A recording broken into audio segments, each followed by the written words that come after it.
There is a moment in sport that nobody talks about enough. Not the championship moment, not the trophy, not the confetti, the quiet one, the one that arrives before all of that, where a name appears on a list and permanently changes something.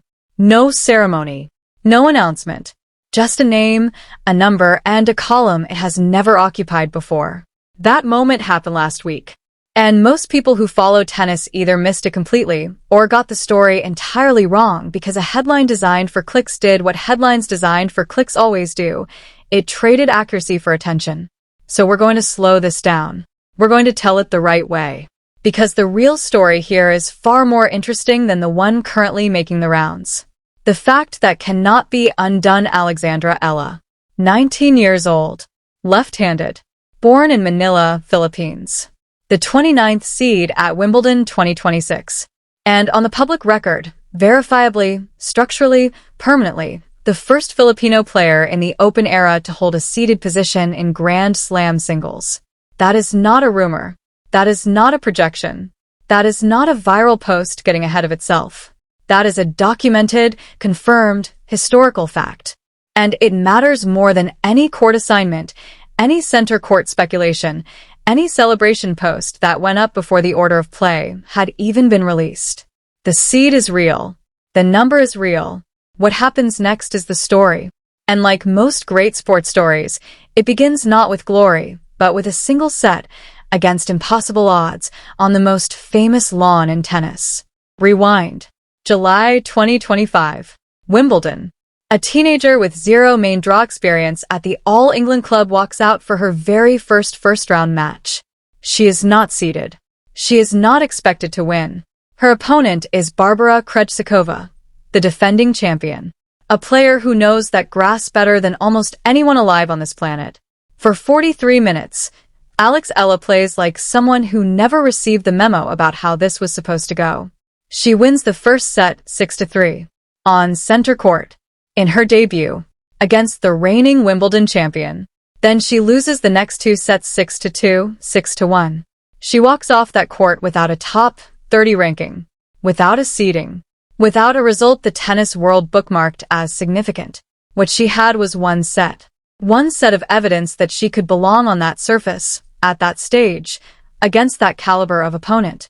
One set that she carried out of London and into a training block that, 12 months later, has produced something nobody fully saw coming. This is where the story picks up real speed to understand how a player goes from unseeded debutant to Wimbledon seed in a single calendar year. You have to understand Berlin. The Berlin Open. WTA 500. Grass. June 2026. 12 days that completely rewrote the terms of how the tennis world had to think about Alexandra Eala on this surface. She came into the grass season ranked in the mid-30s. A solid number. Real evidence of consistent growth. But not a number that puts you inside the protected 32 at a slam. Not yet. Then Berlin happened. First round, Donna Vekic. Former Olympic medalist. Top 30 player. A woman who has lived on grass courts for years and knows exactly how to defend them. Eala beats her 7-5, 6-4.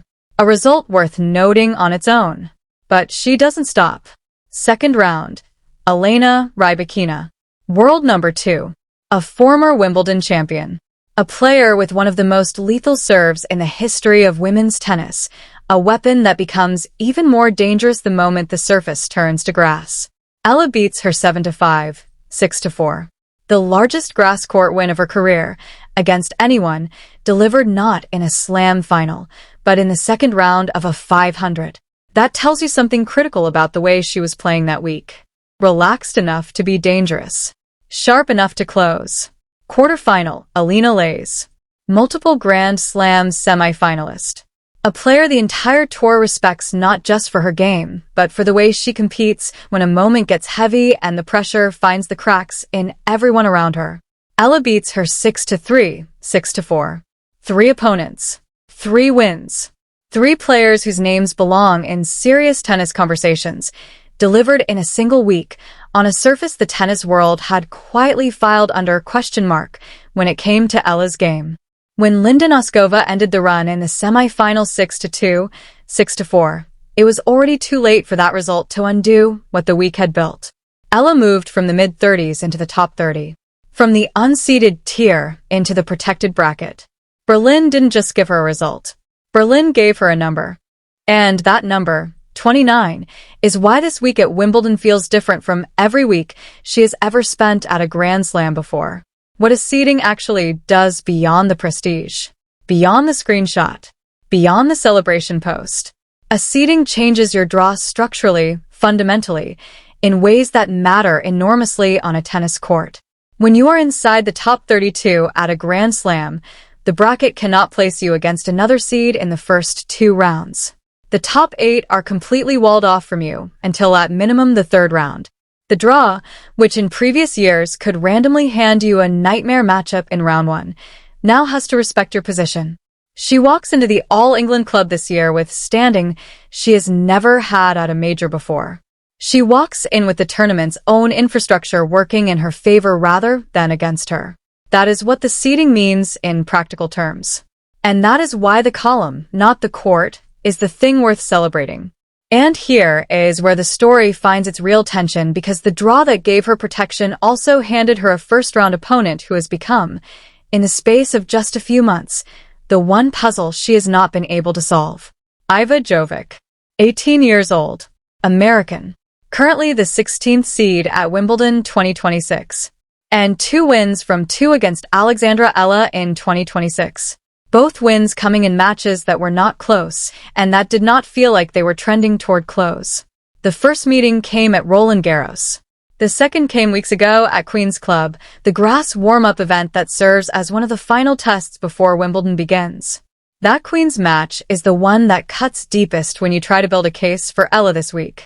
Not because of the result alone, because of the details sitting underneath it. Eala had arrived at Queen's on the back of a 6-match grass winning streak. Fresh out of Berlin. 3 top-level scalps in a single week. A ranking jump that was turning heads across the tour. She was playing the best grass court tennis of her career. Then she walked into the second round and lost to Jovic in straight sets, 6-2, 6-2, in just under an hour. 6-match winning streak. Gone. In less than 60 minutes. The scoreline is not a near miss. It is not a match that came down to a tiebreak or a crucial service break at the wrong moment. It is a clean loss. And the unsettling part, the part that tennis analysts have been sitting with quietly since the draw was released, is that both losses have followed a remarkably similar shape. Same opponent, same outcome, different surface. Roland Garros on clay, Jovic. Queen's Club on grass, Jovic. That is not a coincidence waiting to be explained. That is a pattern. And in the next 72 hours, Wimbledon becomes the venue for Chapter 3. What gets lost in the numbers when people focus only on the head-to-head, only on the 0-2 record, only on the question of whether Eala can break a losing streak that has built momentum across 2 completely different surfaces, what gets lost is the compression. Most rivalries in professional tennis take years to develop. They build slowly, through multiple meetings spread across seasons, each match adding a new layer of context to the ones that came before. Eala and Jovic have played twice, both times in 2026, both times in the early rounds of significant events. And now they are drawing each other again, in the first round of Wimbledon, before either player has turned 20 years old. The draw is not giving them time to grow into this slowly. It keeps insisting on them, keeps placing them across the net from each other at the exact moment when the stage is highest and the margin for error is smallest. That is unusual. And there is one piece of evidence, outside the scorelines, that tells you just how seriously the people inside the sport are already taking what these 2 names mean together. After Queen's Club, Jovic gave an interview. And in that interview, speaking directly about her matches against Eala, she said publicly that she hopes one of their future meetings comes in a WTA Tour final. Not in an early round. Not on the way to something bigger. In a final. She said she sees this matchup as something both of them will keep returning to, on bigger stages, for bigger stakes. Read that again. Let the weight of it settle. The player who currently leads the head-to-head 2-0 is the one publicly framing this as a rivalry that goes far beyond where it currently stands. She is not dismissing Eala.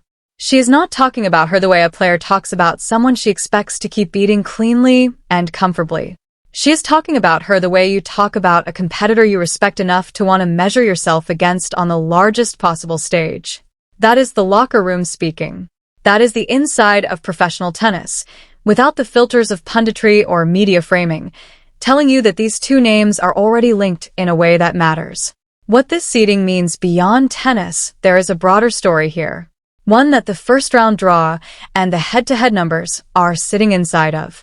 And that story is about what Eala's seeding means for a country that has never had its name on this particular list before. The Philippines has a tennis history at the Grand Slam level that, for most of the sport's modern era, has been measured in qualifying appearances and wild-card acknowledgements. Names that made the trip. Players who competed with everything they had.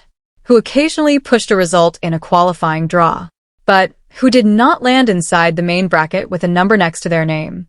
The seeded 32 at any Grand Slam is, by design, a small room. 32 names. Worldwide. Across a women's draw that includes hundreds of professional players competing week after week across every surface, every time zone, every continent on Earth. Getting your name inside those 32 is not a participation marker. It is a positional statement about exactly where you stand in the global order of the sport. And this week, for the first time on the public record, a Filipino name is inside that room. Alexandra Eala. Line 29. Sitting in the same column as Aryna Sabalenka, Coco Gauff, Elena Rybakina, Iga Swiatek. Players whose careers have defined the past decade of women's tennis. The reaction across Filipino social media since the entry list was published has been specific in a way that tells you exactly what this actually means. People are not sharing center court rumors. They're sharing a screenshot of a seedings list. They're circling the number 29 in a column that has never held a Filipino name before. Not in the open era, not ever. That is not weather. That is climate. And climate, unlike weather, does not get undone by a single result on a Tuesday afternoon in southwest London. One thing that must be said plainly, because there has been a wave of content this week built on a premise that simply isn't accurate yet. As of the time this is being recorded, the order of play for Day 1 at Wimbledon 2026 has not been released. It comes out on the evening of Sunday, June 28th. Videos and posts claiming Eala has been given center court are anticipating a decision that has not been made public. Is it reasonable to expect a showcase court assignment? Yes, given her profile, her 2025 debut, her seeding, and the first-round opponent she's facing. It would make narrative sense. It would make scheduling sense. But reasonable expectation and confirmed fact are not the same thing. And here's the thing. The story is interesting enough without the embellishment.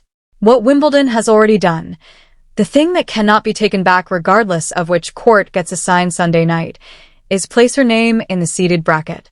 That is the move that matters. The court is where the match happens. The seeding is what the match means. Who she is heading into this match after the loss at Queen's, Eala could have rested.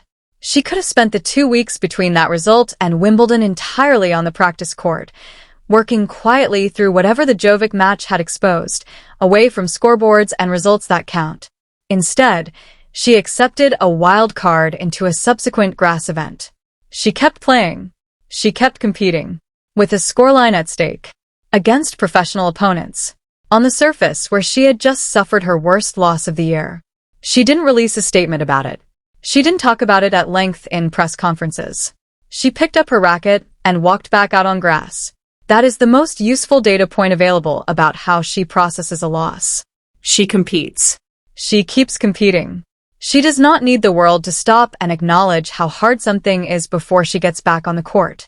The real question underneath all of this, what this week at Wimbledon 2026 is actually about, underneath the draw analysis, underneath the head-to-head, underneath the seeding celebration, is a question that sport keeps asking and rarely answers cleanly.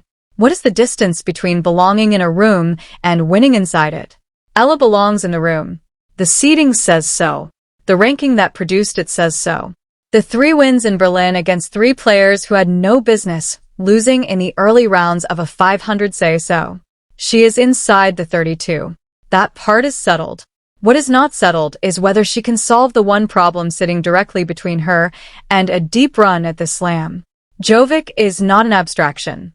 She is not a bad draw in the general sense. She is a specific opponent who has beaten Eala twice, with patterns that look deliberate, and who is now waiting on the other side of the net in the first round of the most prestigious grass court tournament on earth.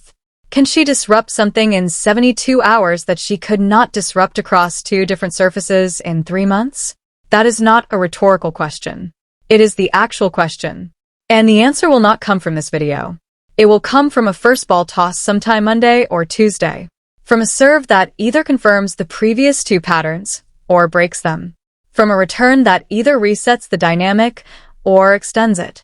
What can be said with certainty? The draw has handed professional tennis something it rarely gets to experience at this stage of a rivalry. A third meeting between 2 19-year-olds, one of whom has led the head-to-head from the start, the other of whom has climbed to a seeding that placed her inside the world's 32 best players before either of them has turned 20. On the most prestigious grass court surface in the sport, the player who has been winning has publicly said she expects to keep meeting the player who has been losing in bigger and bigger moments. The player who has been losing responded to her worst result of the year not by stepping back, but by stepping forward, finding more matches, staying sharp, refusing to let a scoreline become the story she tells herself about her own ceiling. Alexandra Eala is the 29th seed at Wimbledon 2026. She is the first Filipino player this tournament has ever listed in that column. The number next to her name was earned across 12 days in Berlin, against 3 opponents who had no easy path to defeat. The match ahead of her is the hardest first-round draw the seeding system was permitted to give her, an opponent who has her number on 2 surfaces and who is already speaking about her as a career-defining rival. The court she walks onto will be announced Sunday evening. The result will arrive sometime early in the week. What will not arrive, regardless of what the scoreboard reads when they shake hands at the net, is any undoing of what is already written. She is in the room. The 29 is real. And Chapter 3 of this rivalry, the one that decides whether the pattern holds or whether something entirely new begins, starts now.